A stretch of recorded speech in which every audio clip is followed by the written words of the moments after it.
দীর্ঘ প্রতীক্ষার পর অবশেষে উপনিবেশিক বিচার ব্যবস্থাকে পেছনে ঠেলে দিয়ে দেশের নতুন অপরাধ সংক্রান্ত 3টি আইন কার্যকর হয়েছে গত 1 জুলাই থেকে এবং দেশের বেশ কিছু রাজ্যের সাথে সাথে আমাদের রাজ্য সরকারও এই আইনগুলিকে স্বীকৃতি দিয়েছে।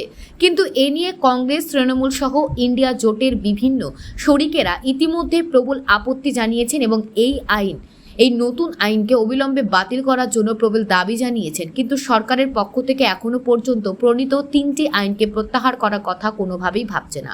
নতুন আইনে প্রথাগত শাস্তির পাশাপাশি ভারতীয় ন্যায় সংহিতা সেকশন 4F এর মাধ্যমে কমিউনিটি সার্ভিসকেও একটি সংশোধনাত্মক শাস্তি হিসেবে বিবেচনা করা হয়েছে। এরই অঙ্গ হিসেবে গত 2রা জুলাই রাজ্যের মাননীয় উচ্চ আদালতে মাননীয় বিচারপতি শ্রী অরিন্দম লোধ মহাশয় একটি NDPS মামলার অভিনব এবং ঐতিহাসিক রায় দিয়েছেন।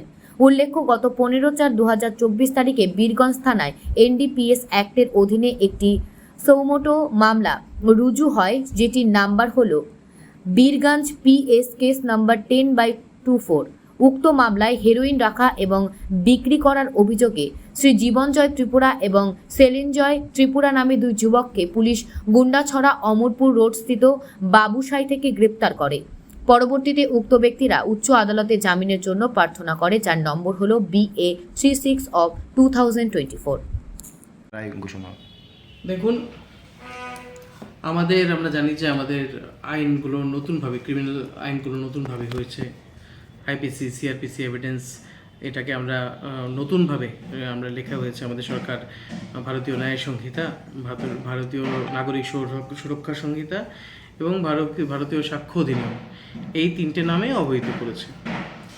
এরপর 1 জুলাই থেকে এই আইনগুলো চালু হয় এবং এরপরে আমাদের হাইকোর্টে সোমবার থেকে আমাদের কেস চলছে। কিন্তু এই রায়ের মধ্যে, এই আইনগুলোর মধ্যে একটা আছে 4H বলে, সেকশন 4-এর H সাবসেকশন সাব ক্লজ। এটার মধ্যে বলা হয়েছে যে কমিউনিটি সার্ভিস, এটা একটা নতুনভাবে অ্যাড করা হয়েছে। যে আগে যেমন শুধু পিউনিটিভ মেজার্স ছিল, শুধু শাস্তি দেওয়া হতো, এখন ব্যাপারটা আর এরকম নেই। এখন শাস্তির সঙ্গে সঙ্গে কারেকশনাল মেজার হিসাবে কমিউনিটি সার্ভিসের জন্যও এটা প্রাবধান করা হয়েছে। তো আমাদের গত 2/7/2024 আমাদের একটা কোর্টে একটা কেস ছিল, NDPS কেস। এটার মধ্যে অরিন্দম লোধ সাহেব বিচারপতি ছিলেন।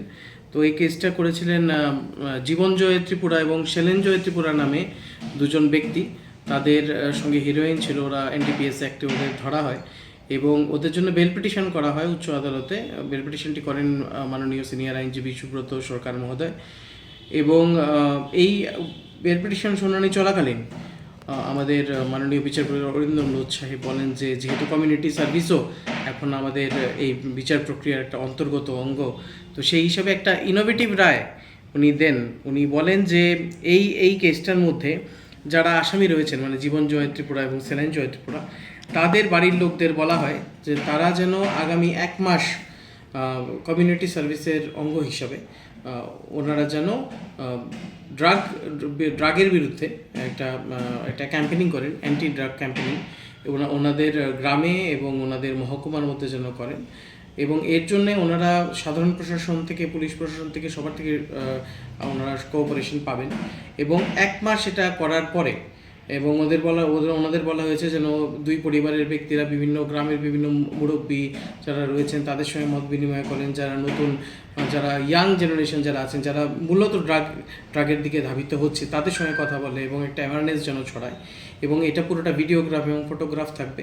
পুলিশকে বলা হয়েছে এটা ভিডিও এবং ফটো করার জন্যে, অফিসার ইনচার্জকে বলা হয়েছে, রেসপেক্টিভ অফিসার ইনচার্জকে।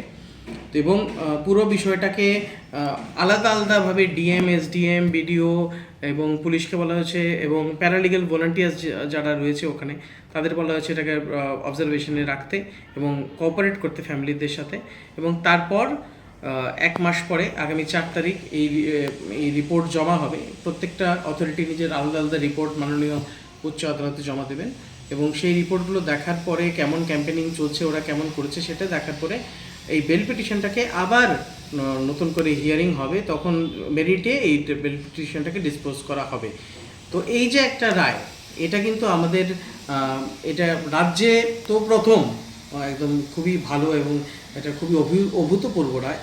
এবং এটা নতুন আইন প্রণয়নের পরে দেশের মধ্যে বলা যায় যে এটা প্রথমবার একটা খুব ইনোভেটিভ রায় হয়েছে, in accord with section 4 sub clause F.